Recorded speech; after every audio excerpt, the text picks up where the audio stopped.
Okay, so I just wanted to take maybe 15 minutes, talk a little bit about meditation practice. And this is something that we've come here to do today. So it's good to develop some more knowledge and perhaps some skills around our practice. One of the things I really try to do in my teaching is to encourage people to become reflective practitioners.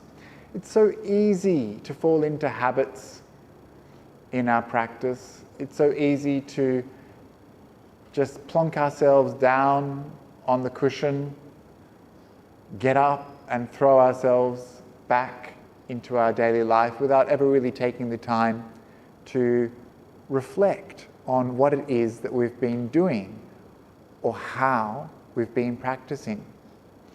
So that's one of the reasons I encourage people to do some reviewing at the end of their meditation practice so that they can understand the process of meditation, start to put things together in their own mind. How did you feel before you started meditating? How was it to let go? Could you see that when the body is relaxed, the mind becomes more calm and peaceful?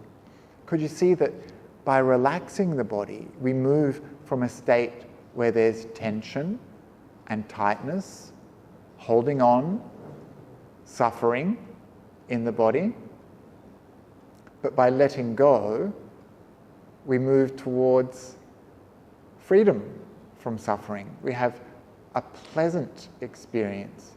We experience a body that is comfortable and relaxed. And can you see that that experience is directly related to what's going on in your mind? That when you're holding a lot of tightness and tension in the body, when you're forcing yourself to sit upright or putting a lot of pressure on yourself in your body, then your mind is also experiencing this state too. It's not just limited to the body. It's a reflection of what's going on in your mind and body. And so it's very important for us to develop balance in our meditation practice. Many of you will have seen the images of the fasting Buddha, right? Have you seen those images of the Buddha? Before he was a Buddha, rather, the Bodhisatta, the Buddha to be. And he's looking pretty skinny. You can see his ribs.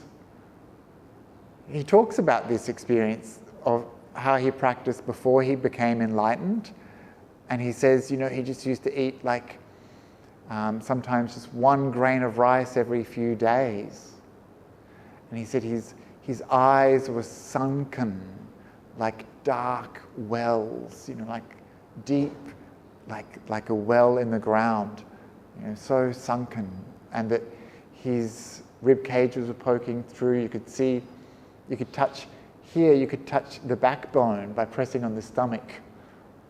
That's how skinny he was. You could see his, I think he says his pelvis was like a camel's hoof or something like that. It was pretty extreme fasting and extreme mortification of the body. So we have this tendency in us too. Have you noticed that? Yeah, this tendency towards I'm going to be the most hardcore. I'm going to really break. This is going to be it, And sometimes we actually want to hurt ourselves a little bit, force ourselves, use willpower to hold this kind of meditation practice together. But that image of the fasting Buddha is not a how-to. It's not a suggestion from the Buddha. He said, no, this kind of practice does not lead to good results. And yet still you see people really pushing themselves. I was at a retreat centre over the Rains retreat period, and people would come and they'd want to be fasting for 10 or 12 days at a time. and people would want to push themselves and push themselves and push themselves. But the Buddha said that this doesn't lead to good results. This just leads to more suffering.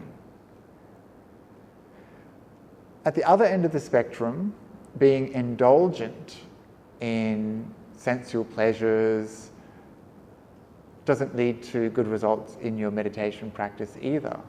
If you're constantly thinking, oh, well, I'll just have some nice food before I meditate, I'll just listen to some music, I'll just get myself lying down in this comfortable bed with many pillows, get the air conditioning just right. All of this doesn't lead to good results in meditation either.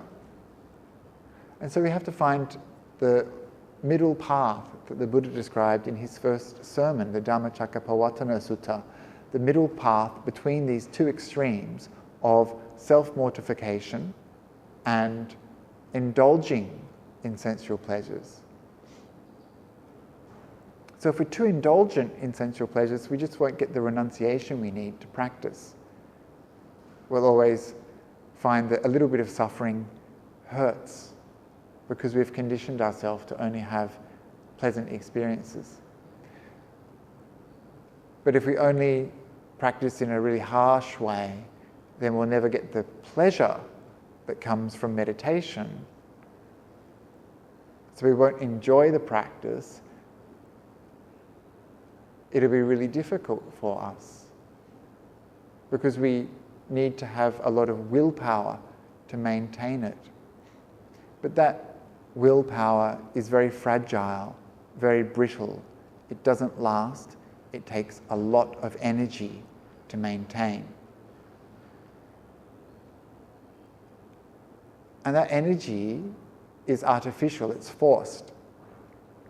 So the mindfulness that we want in our practice is the kind of mindfulness that arises naturally, that wells up, kind of like the bubbles of a spring, rise up from the cracks in the earth and bubble up like that. A natural and sustained mindfulness that is easy, doesn't require any force, doesn't require being held together by will. It's natural and it's relaxed, it's easy, it's pleasurable. So the Buddha said, constantly he's talking to meditators, He's giving a lot of advice.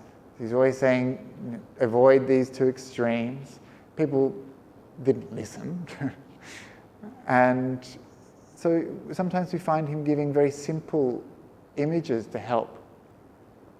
One of my favorite images the Buddha used is the image of a small bird, a quail, a little bird. And he said, we want to hold this quail in our hand and not let it escape. So if we hold it too loosely, then that bird will just fly away, right? So if we're too loose in our practice, our mindfulness will just dissipate. We'll become distracted, we'll become sleepy, we'll get lazy, or we'll just spend the entire time thinking about various things. We don't have mindfulness. But if we hold that little bird too tight, then we're going to squish it and we're going to kill it, and that's no good either, right? So we've got to hold that little bird gently but firmly in our hand. We need to find that point of balance. And only you know where that is. Where you're aware and energetic, but not frenzied or frazzled. Where you're relaxed and comfortable, but not asleep. And finding this balance is really essential in our meditation practice, and it changes over time. We might start off feeling really alert and aware, and then halfway through the meditation find, actually, I'm falling asleep. So what should you do? Should you just go with that? We need to respond. Our mindfulness has kicked back in and told us, oh, I'm falling asleep. That's great. Your mindfulness has returned. I need to put a little bit more energy into my practice. Otherwise, that bird will fly away. At other times, we find in our practice that we're becoming tense and tight. You can feel, like sometimes I see my groups and I look at them, and sometimes you see people like this. And they're trying really hard, and you can tell that that's what's going on in their mind, right? They're really trying to force something, and sometimes you can see their shoulders are like this, And so when you start to experience that in your meditation, you become aware of it. Good. How does it feel? Does it feel nice? Or are you suffering? So if you want to come out of suffering, just relax a little and allow the meditation to become a little bit more calm, a little bit more peaceful. So the Buddha said that this is like a goldsmith, someone who wants to make gold. So there's a process involved in making gold, right? You can't just do one thing. You have to heat the fire to get the gold burning at the boiling, cooking, I don't know, at the right temperature, smelting, at the right temperature. Sometimes that temperature needs to be hotter. So you use the bellows. You know what bellows are? Like it blows air. So you use the bellows to increase the heat so that you get the temperature burning more. At other times, you need to sprinkle the gold with water so that it cools down a little bit. And sometimes, you just have to stand back and do nothing. So for us, wisdom will be working out when we need to bring more energy into the mind. That's like using the bellows a little bit to bring some power and some more awareness back into the practice. If we only did that, if we only used that kind of energy, then we'd become tired. And the Buddha says, if the goldsmith only used those bellows to make the gold hot and hotter, then the gold would burn and be useless. But if we were to only sprinkle that gold with water, then the gold will become brittle and break. In the same way, if we become too relaxed, then you start to find your mindfulness starting to just fall apart, right? And you fall asleep. And if we were just to do nothing, then that wouldn't work either, because our mind would just follow its usual habitual tendencies and become controlled by our habits and defilements. And so meditation is a process, and we're involved in that process. So we want to make sure that we have mindfulness to see what's going on. We have sampajanya, knowing what is appropriate, knowing what we're meant to be doing. And we have some discernment, some wisdom to understand how we should respond when we know what's going on. So this is an important part of our meditation practice, being aware and knowing what is required to continue our meditation practice. Otherwise, it's like these things are happening to us, that we don't have some sort of responsibility or role in what's going on, and we're not able to train our mind. This is a training. In the same way that goldsmith wants to make pretty ornaments. they need to be able to work with the gold to create something. In the same way, we want to create a beautiful mind. And so we need to be aware of what's happening and how to respond so that that gold can be worked with. And we all have gold inside our minds, right? You're all treasures. So that's just a few little words about working in meditation. If you're interested in exploring this in more detail, I'll be giving a 5-day retreat with the Mahasatipatthana Society of Klang. And if you're interested in that, let me know. It's in December. And it's 5 days of working with the monkey mind.